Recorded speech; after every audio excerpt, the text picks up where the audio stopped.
They say you never truly know someone until they want something you have.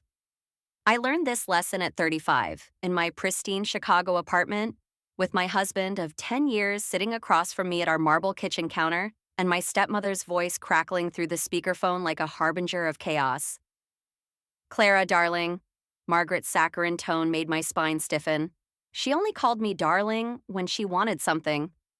I'm calling about Vanessa. Of course she was. My name is Clara Bennett, and for a decade I'd built what I thought was an unshakable life.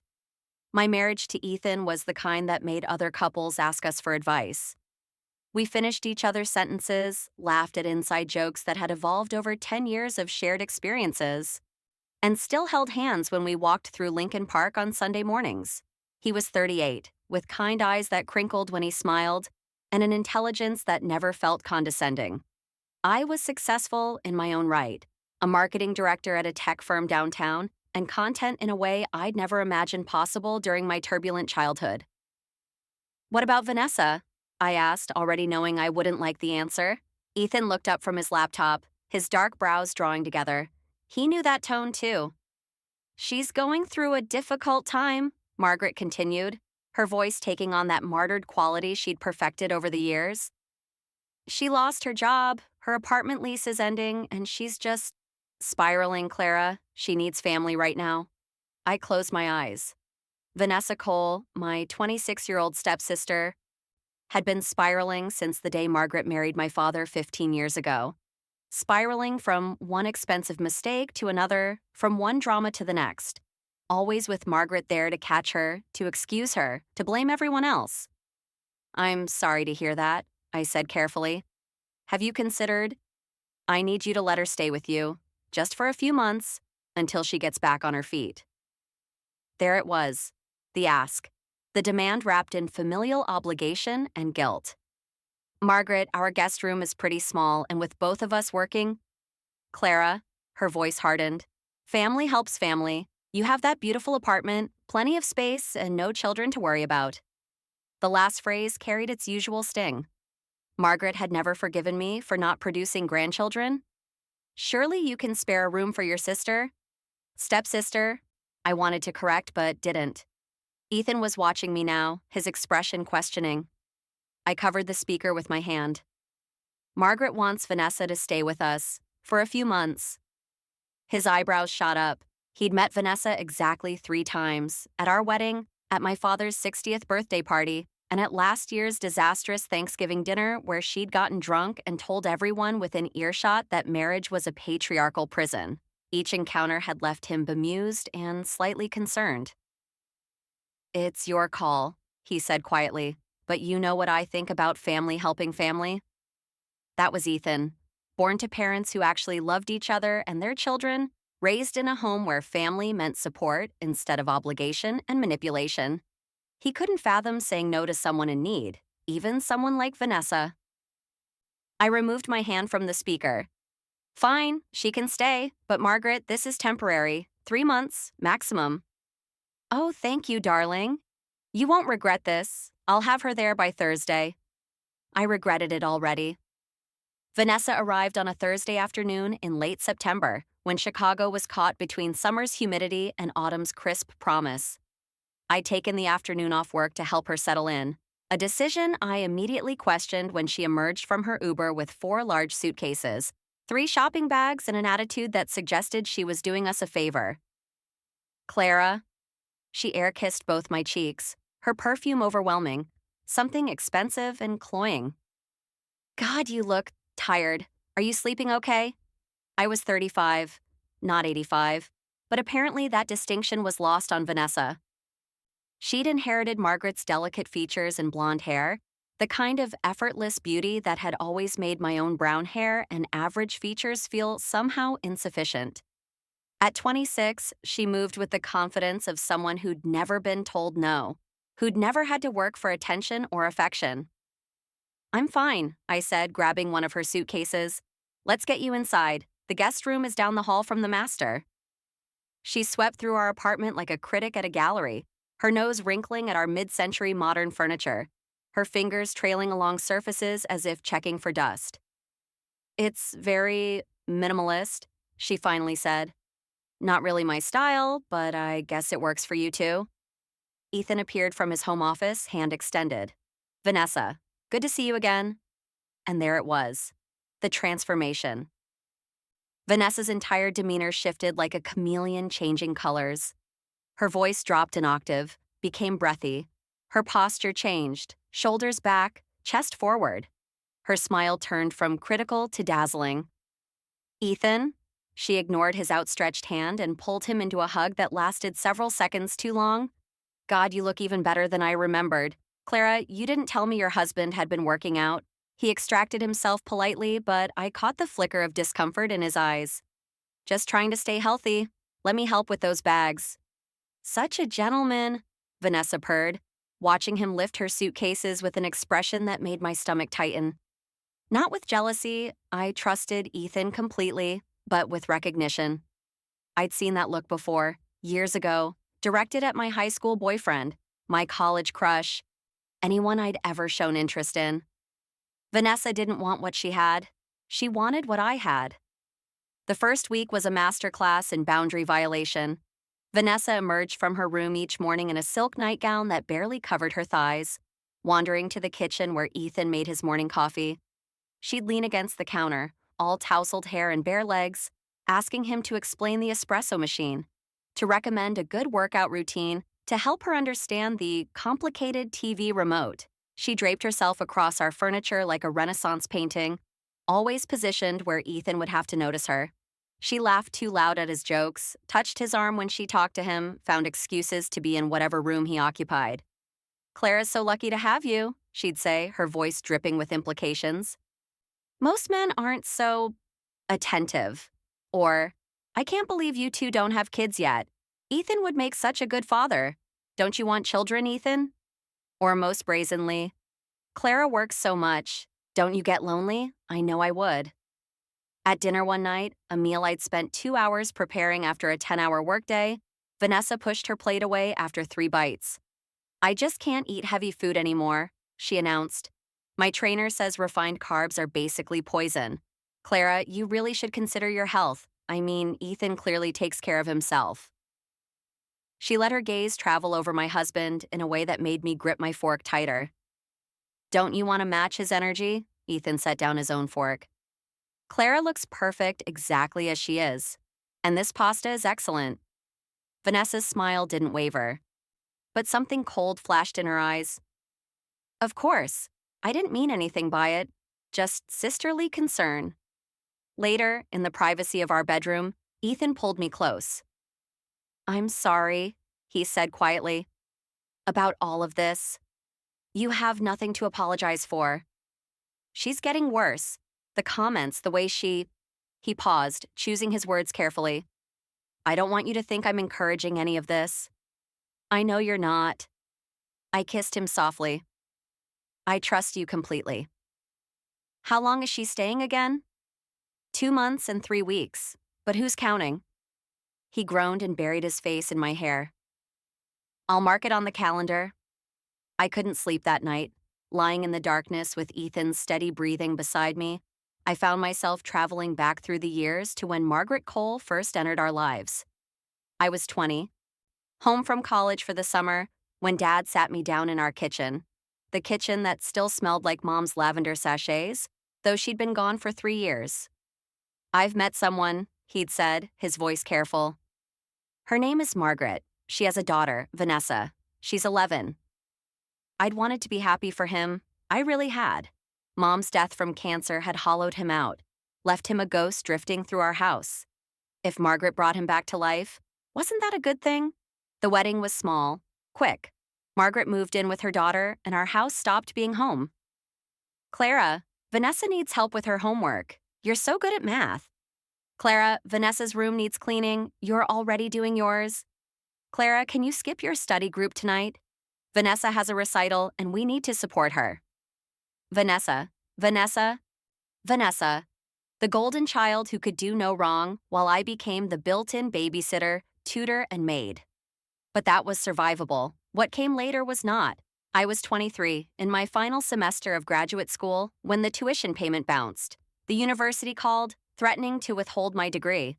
I called Dad in a panic. I put the money in the account last month, he said, confused. $20,000. It should be there. It wasn't.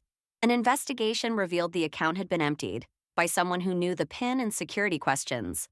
Vanessa was 16. They found the money gone on luxury items, designer bags, a new laptop, clothes, jewelry, all charged to my account or purchased with withdrawn cash. She didn't know what she was doing, Margaret had insisted, standing between Vanessa and my father like a human shield. She's just a child. Clara, you have to understand. She's going through a difficult time. Her father left, she's struggling to adjust. This is a cry for help. She stole my tuition money, I'd shouted, beyond caring about appearances. She could have ruined my entire future. Don't be so dramatic, Margaret snapped. Your father will replace it, but you need to think about what drove her to this. Maybe if you'd been more welcoming, more sisterly, she wouldn't feel so neglected. Somehow, I became the villain. Dad replaced the money but never really looked at me the same way again. Vanessa cried pretty tears and was sent to a therapist. The therapist, I later learned, lasted 3 sessions before Vanessa refused to go, claiming the woman was mean and didn't understand her. The incident was swept under the family rug, buried with all the other uncomfortable truths Margaret didn't want to face. I'd moved to Chicago after graduation, put 1,000 miles between myself and that house. I built a new life, married Ethan, created a space where I was valued and respected. And now Vanessa was here, in my home, trying to take that too. The second week, Vanessa abandoned all pretense of subtlety. I came home early one Wednesday to find her in the kitchen with Ethan, standing far closer than necessary while he made lunch. She was wearing yoga pants and a sports bra, just a sports bra, and touching his arm while laughing at something he'd said. Oh, she jumped back when she saw me, but the performance was obvious. Clara, I didn't hear you come in. Ethan was just showing me how to use the blender. The blender that had 3 buttons. I can see that, I said evenly. Vanessa, we've talked about appropriate clothing in common areas. She looked down at herself, as if just noticing her state of undress. Oh, this. I just finished a workout. I was going to shower, but then Ethan came in and… She shrugged, a smile playing at her lips. I guess I lost track of time. That night, my phone buzzed with a text from Ethan. She sent me a picture. Accidentally, I'm forwarding it to you. The photo appeared, Vanessa in lingerie, posing in front of a mirror with a caption. Do you think this looks okay? Need a man's opinion? She says she meant to send it to her friend Tyler. I told her it was inappropriate and to please be more careful. I stared at the image, anger coiling hot in my chest. But beneath the anger was something colder, more calculating. This wasn't just Vanessa being Vanessa. This was targeted, deliberate. She was hunting my husband like prey, and she thought I was too stupid or too trusting to notice. She'd always underestimated me. Over the next few days, I watched. I observed. I documented. Vanessa accidentally walking in on Ethan's shower. Vanessa crying on the couch about her loneliness and asking Ethan to sit with her, comfort her. Vanessa preparing dinner in a dress more appropriate for a nightclub, claiming she just wanted to contribute to the household. She cornered him in the hallway one evening when she thought I was on a conference call. I watched from the bedroom doorway, hidden in shadow. You know, she said, her voice low and intimate. I always wondered what Clara did to deserve someone like you. She's so plain, so focused on her career. Don't you want someone who actually pays attention to you? Someone who makes you feel desired? Ethan stepped back. Vanessa, this is completely inappropriate. You need to stop. Stop what? She moved closer, her hand reaching for his chest. Stop noticing that you're attractive. Stop seeing that my sister doesn't appreciate what she has. I'm not blind, Ethan. I can see you're not happy. I'm extremely happy, he said firmly, and I need you to respect my marriage and my wife. This conversation is over. He walked away, leaving her in the hallway with an expression that sent chills down my spine. It wasn't embarrassment or shame. It was calculation. She was planning her next move. That night, curled against Ethan in our bed, I made my decision. She's escalating, I whispered. I think she's going to make a real move soon. I know, I'm sorry, Clara. Do you want me to tell her to leave? No. I tilted my head up to look at him. I want to let her hang herself with her own rope, but I need your help. He was quiet for a moment, then, what do you need? Trust me. And play along for just a little while longer. Can you do that? His arm tightened around me. Always. The cameras were Ethan's idea, actually. Small, discreet, completely legal in our own home. We placed them in the living room, kitchen, and hallway. All areas where Vanessa had been making her moves. I feel like I'm in a spy movie, Ethan said as we tested the feeds on my laptop. Just wait, the show's about to begin. I didn't have to wait long. 2 days later, my phone buzzed with a notification from the camera app. Movement in the living room. I was at the office, in the middle of a presentation, but I excused myself and pulled up the feed. Vanessa was on the couch, her phone pressed to her ear. I turned up the volume on my earbuds. I'm telling you, Mom, he's interested. You should see the way he looks at me. Her laugh was sharp, triumphant. Clara's so clueless. She has no idea I'm about to take everything she has. Just like always. My hands clenched around my phone. Just like always. She continued. I told him I wanted to talk privately tomorrow. Clara will be at that marketing conference until late. Perfect timing, he'll finally see what he's missing, and then... She sighed dramatically. Well, Clara will just have to understand that some men need more than what she can offer. I saved the video and texted Ethan. It's happening tomorrow. Are you ready? His response came immediately. Born ready. The next evening, I left for my supposed conference at 5, making a show of kissing Ethan goodbye and reminding him about dinner in the fridge. I drove to the parking garage down the street and waited, watching the camera feeds on my laptop. At 6:30, Vanessa emerged from her room transformed. Her blonde hair was curled, her makeup magazine perfect. She wore a red dress that left little to the imagination and heels that clicked purposefully on our hardwood floors. She found Ethan in the kitchen. Hey, she said, her voice honey-sweet. Clara told me you'd be alone tonight. I thought maybe we could finally have that talk. Ethan's face was carefully neutral. What talk? Oh, come on. She moved closer, her hand landing on his arm. Don't pretend you haven't noticed the chemistry between us. I see the way you look at me when Clara's not paying attention. It's okay. I feel it too. Vanessa, I think you've misunderstood. Have I? She pressed against him, her arm sliding around his neck. Tell me you don't think about it. Tell me you don't wonder what it would be like. That was my cue. I burst through the front door like an actress hitting her mark. Ethan, I forgot my... The tableau in the kitchen was perfect. Vanessa wrapped around my husband, her lips inches from his hands raised in a clear gesture of, I'm not touching her. Vanessa jumped back, but her expression was pure calculation. Tears appeared instantly, her voice rising to a wail. Clara, thank God you're here. He tried to... I told him no, but he wouldn't stop. I stared at her, this woman who'd spent 26 years perfecting the art of lying, of playing victim, of manipulating everyone around her. Really, I said flatly. He tried to force himself on you? Yes. She was sobbing now, dramatic and theatrical. I kept saying no, but he said you didn't satisfy him, that he needed someone younger, more exciting. Call Margaret, I said to Ethan. Call Dad too. I want the whole family to hear this. Clara, no. Vanessa's tears dried up instantly. You don't need to involve them. We can handle this between us. Oh, I think they should hear all about how my husband allegedly assaulted my sister in our home. Don't you agree? She paled. Maybe I misunderstood. Make the call, I told Ethan. 15 minutes later, my phone rang with a video call. Margaret's face filled the screen, my father visible behind her. Clara, what's this about? Vanessa sent me a message saying something happened. Yes, I said calmly.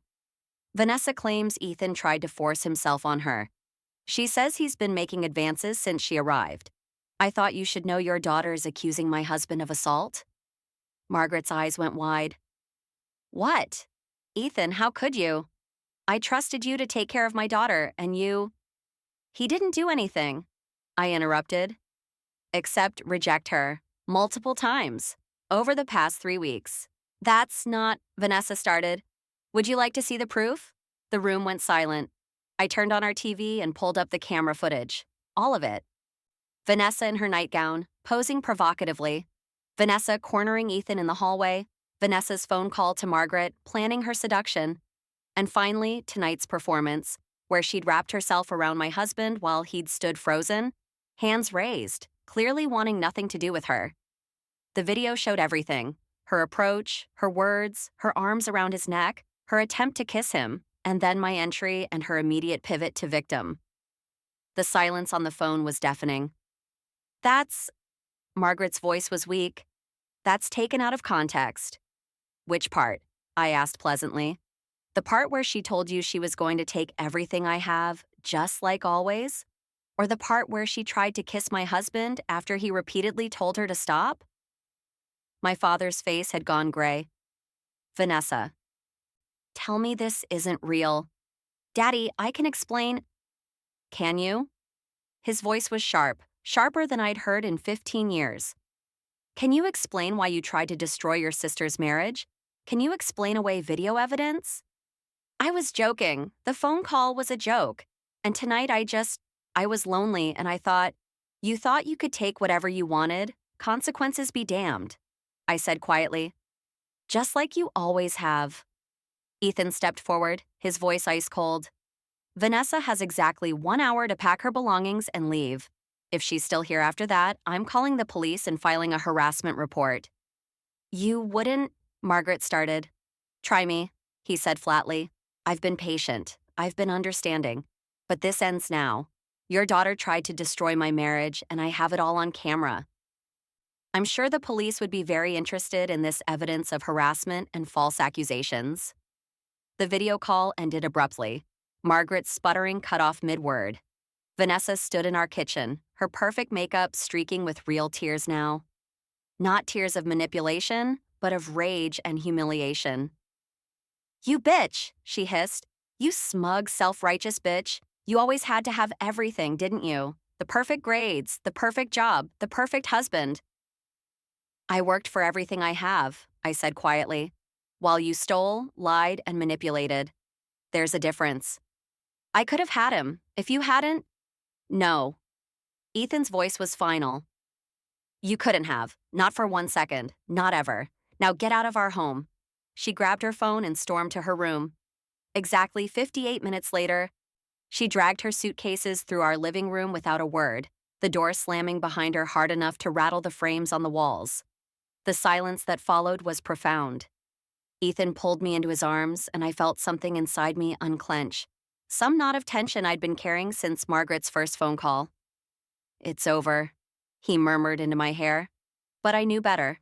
With Vanessa, it was never really over. The first letter arrived 3 weeks later, delivered by a process server who looked apologetic as he handed me the envelope.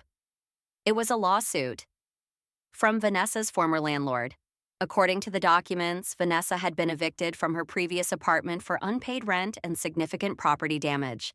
Holes in walls, destroyed carpet, broken appliances. The landlord had been trying to reach her for months. And when his lawyers finally tracked her down, they'd used our address from her mail forwarding. The amount claimed $23,000. I called my father. Dad, did you know about Vanessa's eviction? His sigh was heavy. Margaret told me she'd handle it. I gave her the money to pay the landlord. Did she? Silence. Then, I'm guessing no. It's being sent to collections. They're going to garnish her wages, except she doesn't have any wages because she still doesn't have a job. Clara, we can't. His voice cracked. I've given Margaret everything, my savings, my retirement. She said it was all for Vanessa, to help her, but I don't know where any of it went. Dad. My heart ached for him, this man who'd been so broken by grief that he'd let Margaret rebuild him into something weak. What are you going to do? I asked Margaret for a divorce yesterday, he said quietly. My lawyer is drawing up papers. I'm done, Clara. I should have been done years ago, but I'm finally done. That night, Ethan and I sat on our couch, the same couch where Vanessa had lounged and plotted, and I felt something shift in the air, like a storm finally breaking. My dad's divorcing Margaret, I told him. Good, he said simply. Then, I know you feel bad for him. I do. He's weak, but he's not malicious. He just let Margaret make him into someone who couldn't stand up for his own daughter. People can change, Ethan said, if they want to badly enough. My phone buzzed. A text from an unknown number. You destroyed my life. I showed it to Ethan. Vanessa? Probably. More texts followed. Everyone thinks I'm trash because of your video. My ex-boyfriend posted it online after I asked him for money. I can't get a job. No one will hire me. This is all your fault. I blocked the number and silenced my phone. You could respond, Ethan said, watching my face. And say what? That I'm sorry her own actions have consequences? That I should have let her destroy our marriage to make her feel better about herself? I shook my head. No, I'm done protecting people from the results of their own choices. That's my girl, he said, kissing my forehead. The final update came from my father a month later. We met for coffee at a cafe downtown, the first time we'd seen each other face to face since the incident. He looked older, grayer, but there was something different in his posture, something straighter. Margaret's moving back to Ohio with Vanessa, he said without preamble. The lawsuit wiped out what was left of her savings. Vanessa still can't find work. Apparently that video is everywhere online, and her name is too recognizable now. I'm sorry, I said and meant it. Not for Vanessa, but for the waste of it all. The wasted years, the wasted potential, the wasted chances. Don't be. He reached across the table and took my hand. I'm the one who should apologize. I let Margaret convince me you were the problem, that you were jealous, ungrateful, selfish. I let her rewrite our history until I barely remembered the daughter I raised. The smart, kind, honest daughter who deserved better than what I gave her. My throat tightened. Dad, let me finish. His grip tightened. You tried to tell me about the tuition money, about all of it, and I didn't listen. I chose the easy path. The path where I didn't have to confront my wife, or my stepdaughter, or my own weakness. I chose wrong, Clara, and I'm sorrier than I can say. I forgive you, I whispered, and felt the truth of it settle in my chest. Not because he deserved it immediately, but because I deserved to let it go. We talked for another hour about his plans to move to a smaller place, to reconnect with old friends he'd lost during the Margaret years, to maybe, if I'd let him, be part of my life again. I'd like that, I said, but it has to be different this time. It will be, he promised. I'll make sure of it. 6 months after Vanessa left, Ethan and I hosted Thanksgiving dinner, a small gathering, just my father, Ethan's parents, and a few close friends. The apartment smelled of roasted turkey and pumpkin pie, of laughter and easy conversation. My father stood to make a toast, his glass of wine raised. To Clara, he said, his voice steady, for showing me what strength really looks like, for protecting what matters, and for being a better person than I had any right to expect. Here, here, Ethan's father added, and everyone drank. Later, while loading the dishwasher, Ethan wrapped his arms around me from behind. You okay? He asked. Yeah? I leaned back against him. I really am. Do you ever think about what would have happened if you'd confronted Vanessa directly? Without the cameras, without the proof? I considered. Margaret would have believed her. Dad probably would have too, at first. It would have been my word against hers. And Vanessa's always been better at playing victim than I've been at defending myself. So you let her prove who she really was. I let the truth speak, I corrected. There's a difference. He turned me around to face him. You know what I love about you? You're kind, but you're not a pushover. You give people chances, but you don't let them destroy you while you're doing it. I learned the hard way, I said. You can't protect people from themselves. Eventually, everyone has to face their own choices. And what about you? Are you at peace with your choices? I thought about Vanessa, wherever she was now. About the video still circulating online, the cautionary tale she'd become. About Margaret's depleted bank account and my father's new apartment, and the silence from my stepsister's side of the family. Yes, I said finally. I'm at peace. Because the truth was, I hadn't destroyed Vanessa. She'd destroyed herself. I'd simply refused to be collateral damage in her ongoing war against reality. That night, lying in bed with Ethan's arms around me and the Chicago skyline glittering through our window, I thought about all the ways this story could have ended. The ways I could have been convinced I was being unreasonable, paranoid, jealous. The ways Vanessa's tears and Margaret's manipulations could have made me doubt my own eyes, my own instincts, my own worth. But I'd learned something important over the years since leaving my father's house. Your value isn't determined by the people who can't see it. Your truth isn't diminished by those who refuse to believe it. And your peace isn't dependent on whether your enemies ever acknowledge their wrongs. Vanessa tried to seduce my husband. That's the simple version of the story. The complex version is that my stepsister spent her entire life trying to take what belonged to others because she never learned to build anything of her own, and when she finally pushed too far, targeted the one thing I wouldn't sacrifice on the altar of family peace, she discovered that patience and preparation beat impulsiveness and entitlement every single time. You don't need to scream to protect your happiness, I realized. You don't need to fight every battle the moment it's declared. Sometimes the strongest thing you can do is step back, document the truth, and let bad people fall into the pits they dig for themselves. Yes, my stepsister tried to seduce my husband. But that's when I realized that karma doesn't always need your help. Sometimes it just needs you to get out of the way and let the truth do its work. And the truth, as it turned out, was devastating enough all on its own. Epilogue. A year later, I received a Facebook message from an account I didn't recognize. No profile picture, no mutual friends. Just a message. You didn't have to ruin my life. I stared at it for a long moment, my thumb hovering over the delete button. Then I typed, I didn't ruin your life, Vanessa. I just refused to let you ruin mine. There's a difference. I blocked the account before she could respond.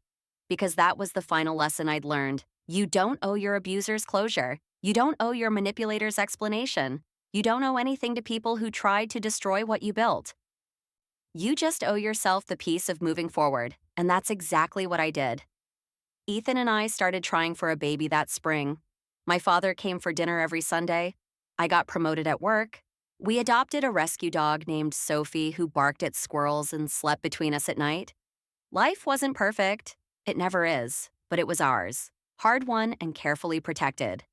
And every morning when I woke up in that Chicago apartment, in that life I'd built with intention and effort and love, I felt grateful not just for what I had, but for what I'd been strong enough to defend. Vanessa taught me something valuable, in the end. She taught me that protecting yourself isn't selfish, that setting boundaries isn't cruel. That sometimes the most loving thing you can do, for yourself and even for the person causing harm, is to let them face the full consequences of their actions without cushioning the blow. She tried to take my husband, my peace, my life. Instead, she gave me the gift of absolute certainty. I knew who I was, what I stood for, and what I would never again tolerate in the name of family harmony. And that, I realized, was worth every uncomfortable moment of the battle. The stepsister who tried to seduce my husband didn't destroy my marriage. She strengthened it. And isn't that the most poetic justice of all?